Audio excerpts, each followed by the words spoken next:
Imagine this. You and your sister both inherit a tidy $1 million. You both buy swanky apartments in Sydney. A decade later, both properties have ballooned to $1.6 million. You think, score, we're set. But wait, one of you gets to keep every cent.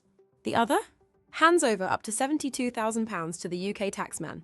Same start, same finish. But one brutal difference when you move to the UK. Welcome to the surprisingly savage world of international tax, where timing isn't just everything. It's expensive. Let's meet our two leading ladies, Emma and Sophie. Emma's the stay-at-home sister. After buying her Sydney apartment, she moves in, settles down, lives the dream. 10 years later, she decides to chase rain clouds and rent prices in London.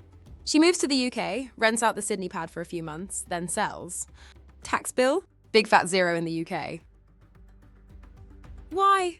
Because Emma played the game perfectly. She lived in her home, which means she qualifies for the UK's Principal Private Residence Relief, PPR for short. And even after moving out, the UK gives her a grace period. The final 9 months of ownership are still CGT-free. Lucky Emma! Now meet Sophie.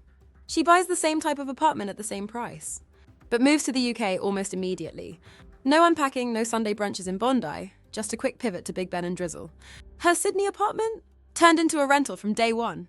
Fast forward 10 years, Sophie sells too. But this time, HMRC comes knocking. Sophie has been a UK resident the entire time she's owned the property, which means every dollar of gain, from $1 million to $1.6 million, is fair game. That's a £300,000 gain in UK terms. Depending on her tax bracket, she's coughing up between £54,000 and £72,000 in capital gains tax. Ouch. Same inheritance, same investment, same sale price. One sister sips cocktails in the Cotswolds, the other's chipping away at a surprise tax bill the size of a luxury car. All because of when they boarded that plane.